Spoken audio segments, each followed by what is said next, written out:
Okay, now we will study properties of subtraction. Properties of subtraction. हमने addition properties of addition देखा. अभी हम करेंगे properties of subtraction. Okay, so first was closure property. तो closure property में हमने क्या देखा, जब हम दो नंबर्स को ऐड करते a plus B, then the answer is our whole number only. Okay, जब हम 5 + 2 ऐड कर रहे हैं दो होल नंबर्स को, तो हमारा जो आंसर है वो होल नंबर आता है. तो अब हम सब्ट्रैक्शन में देखेंगे कि इज़ दिस ट्रू. तो हम देखते हैं कि हम अगर दो नंबर को सब्ट्रैक्ट कर रहे हैं, if I am subtracting a minus B, then the answer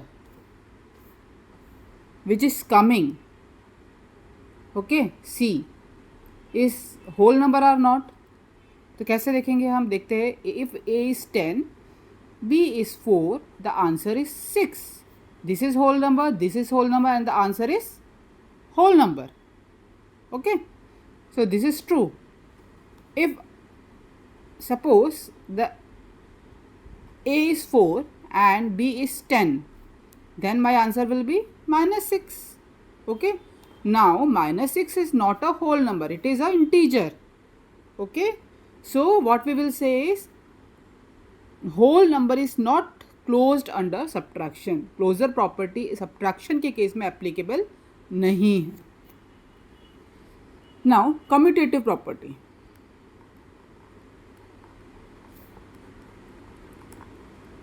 Commutative property में क्या हो रहा है, if a and b are two whole numbers, okay, a minus b, whether it is equal to b minus a, होगा क्या. देखो, अगर मैं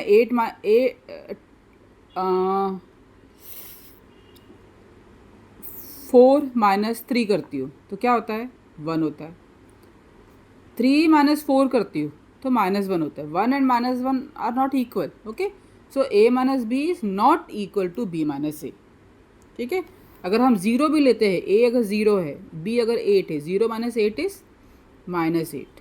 8 - 0 is 8. This both number are not equal, so a minus b is not equal to b minus a. The commutative property subtraction of a whole number is not commutative. Okay, then third हमारा क्या था, associative property. ठीक है, associative property में क्या है, a minus b minus c is equal to a minus B minus C. तो हम जब एडिशन करते हैं तब ब्रैकेट यहाँ लगाया यहाँ लगाया कुछ फ़र्क नहीं पड़ता, लेकिन इस केस में ऐसा होगा, नो. तो देखें हम कैसे है. तो अगर हम लेते हैं 10 - 5 - 4, मैं यहाँ पे लगाती हूँ ब्रैकेट, तो 5 - 4 इज़ 1. ठीक है, तो 10 - 1 which is equal to 9. Okay, now अभी मैं क्या करूँगी, 10 - 5 - 4, तो यहाँ पे ब्रैकेट लगा दी. 10 - 5 इज़ 5. ओके, 10 - 5 इज़ 5, तो सो 5 - 4 विच इज़ इक्वल टू 1. तो ये दोनों इक्वल नहीं है ना. यहाँ पे 9 आ रहा है मेरा आंसर, यहाँ पे 1 आ रहा है मेरा answer. So a minus B minus C is not equal to a minus B अगर मैं ब्रैकेट को चेंज करती हूँ. ठीक है, तो सब्ट्रैक्शन हम क्या बोलेंगे, subtraction of a whole number is not associative. Then the fourth one is existence of identity. Existence of identity. So if a is a whole number, then a minus 0 is a. Okay, तो identity मेरे whole number की change नहीं हो रही है, but 0 minus A is minus A, it is not equal to A. So हम क्या कहेंगे, identity of subtraction does not exist. ठीक है, हमारा आइडेंटिटिव क्या था, 0, लेकिन identity of subtraction does not exist. Okay, तो ये हो गया, हमने देखा प्रॉपर्टीज ऑफ सब्ट्रैक्शंस। ओके, तो एक्चुअली एडिशन में हमारे सारे ही प्रॉपर्टीज़ जो है वो मीन्स मीट करते हैं, but in subtraction there is no closure property, commutative property, associative property or existence of identity. Okay,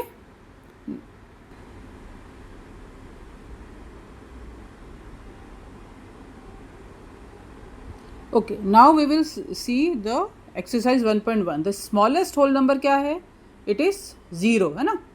0, the smallest whole number is 0 and the smallest natural number is 1. Okay, now 45 plus 64 is equal to 6 dash plus 45.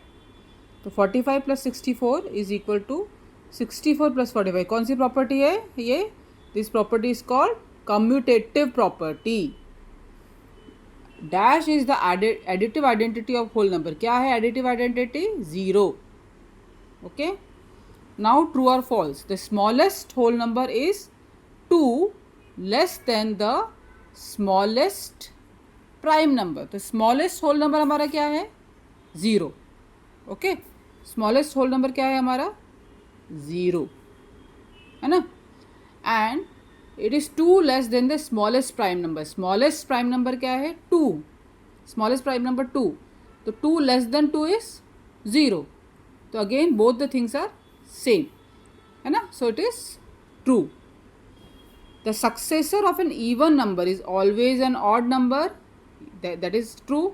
अगर 2 है मेरा even number तो उसके बाद हमेशा odd number ही आएगा, है ना? तो that is also true. Every whole number is a natural number. Every whole number is a natural number, ये सही है क्या? होल नंबर क्या है? 0, 1, 2, 3 और नेचुरल नंबर क्या है? 1 से स्टार्ट होता है, तो 0 जो है that is not a natural number. तो every whole number is a natural number, ये फॉल्स है भाई, ठीक है, क्योंकि 0 तो हमारा नेचुरल नंबर नहीं होता, है ना? फिर आता है closure property holds true for both addition and subtraction of a whole number. तो क्लोजर प्रॉपर्टी एडिशन के लिए तो ट्रू है ना? a plus B equals to C. तो अगर a एंड b दोनों होल नंबर रहेंगे तो c भी होल नंबर रहेगा। But for subtraction of whole numbers उसके लिए वो ट्रू नहीं है ना? क्यों? क्योंकि a plus B equals to C, तो 0 माइनस 8 इज माइनस 8, तो minus 8 is not a whole number, so वो जो है फॉल्स रहेगा। Okay, which property of addition is satisfied by the each of the following. Okay, okay, now क्या बोलता है कि 16 प्लस 22 इज इक्वल टू 38। तो ये कौन सी प्रॉपर्टी को सेटिस्फाई कर रहा है ना? अब अगर कम्यूटेटिव प्रॉपर्टी होता तो यहाँ पे 22 प्लस 16 होता, है ना? एसोसिएटिव प्रॉपर्टी में 3 नंबर्स होते हैं, तो क्लोजर प्रॉपर्टी, क्योंकि this is a whole number, this is a whole number, तो third number will be a whole number. तो ये कौन सी प्रॉपर्टीज को सेटिस्फाई कर रहा है? क्लोजर। फिर एक है 28 plus 45 plus 13 is equal to 28 plus 45 plus 13। तो ये कौन सी प्रॉपर्टी को which property satisfied here? Associative property, है ना? कौन सा प्रॉपर्टी कर रहा है ये? एसोसिएटिव। तो अभी हमने जो भी प्रॉपर्टीज़ पढ़े हैं, तो इस तरीके के क्वेश्चंस आपको एग्ज़ाम में आ सकते हैं, जिसमें आपको उन लोग पूछ सकते हैं कि ये which property of addition is satisfied by each of the following. फिर थर्ड आता है 126 plus 234 is equal to 234 plus 126। तो ये क्या हो गया? ये कौन सा प्रॉपर्टी है? Commutative property. A plus B is equal to B plus C, तो ये है कम्यूटेटिव प्रॉपर्टी, ठीक है। Now fourth is 24 plus 0 is equal to 24। तो ये क्या है? कौन सा प्रॉपर्टी है? This is existence of identity. 0 is additive identity, ठीक है। तो this property is existence of identity. Okay, now अभी एक क्वेश्चन में ये बोलता है कि use associative property of whole number to make the following calculation easier. Okay, so what it is saying is use associative property of a whole number to make the following calculations easier। तो first क्या है इसमें, 379 plus 1063 plus 21। तो हम जो दो number है ना उसका कॉम्बिनेशन हम ऐसे देखेंगे कि लास्ट में ज़ीरो आए। तो अगर मैं देखती हूँ 9 + 3 तो 12 आ रहा है। 9 + 3 हम ये लास्ट वाले नंबर को ऐड करेंगे, यहाँ पे 12 आ रहा है ना, लेकिन 9 + 1 10 आ रहा है। तो क्या, तो अगर मैं इन दोनों को ऐड करती हूँ तो 9 प्लस तो क्या आ जाएगा, ये 390 आ जाएगा, है ना। 9 + 3, तो हम क्या करेंगे, इन दोनों को कॉम्बिनेशन लेंगे जिसके लास्ट में हमारा ज़ीरो आ रहा है। 9 + 1 = 10, ये कॉम्बिनेशन करके प्लस 1063। तो अब इसको ऐड करेंगे तो कितना आता है, 379 + 21 को 9 + 1 = 10, 3 10 1 400। तो 400 प्लस 1063, तो दिस इज 1463। तो जब हम एसोसिएटिव प्रॉपर्टीज़ को यूज़ करते हैं तो हमारा जो कैलकुलेशन है वो काफ़ी मतलब हम इजी हो जाता है। अगर हम मान लो 379 + 1063 पहले ऐड करते, आंसर तो हमारा आ जाता, लेकिन थोड़ा हमारा कैलकुलेशन डिफ़िकल्ट हो जाता है। लेकिन इस तरीके से जब हम यूज़ करेंगे एसोसिएटिव प्रॉपर्टी तो कैलकुलेशन जो है हमारा थोड़ा फास्ट हो जाता है। सिमिलरली एक सेकेंड क्वेश्चन इन्होंने दिया है, 262 + 333 + 17। अभी बताओ कौन सा नंबर होगा जिसको हम ग्रुप करेंगे, है ना। ये 3 + 2 5 है, 2 + 7 9 है, 7 + 3 10 है। तो हम इन दोनों को ग्रुपिंग कर लेंगे, 262 + 333 + 17। तो हमेशा हम जो ब्रैकेट में जो भी नंबर्स होते हैं पहले उसको ऐड करते हैं। तो जब हमने इसको ऐड किया है, 7 + 3 = 10, 31415 350 + 262। ओके, तो answer is 2612। okay, hope I'm doing right. Okay, so this will be my answer. Okay, so this is how you can make use of a, अगर आपको बोलते हैं कि एसोसिएटिव प्रॉपर्टी के थ्रू आप जो है कैलकुलेट करो तो आप इस तरीके से कॉम्बिनेशन बना सकते हैं कि कौन से दो नंबर है जिसको मेरा ऐड करने से लास्ट वाला जो नंबर है वो ज़ीरो आ रहा है। ठीक है, ओके, थैंक यू।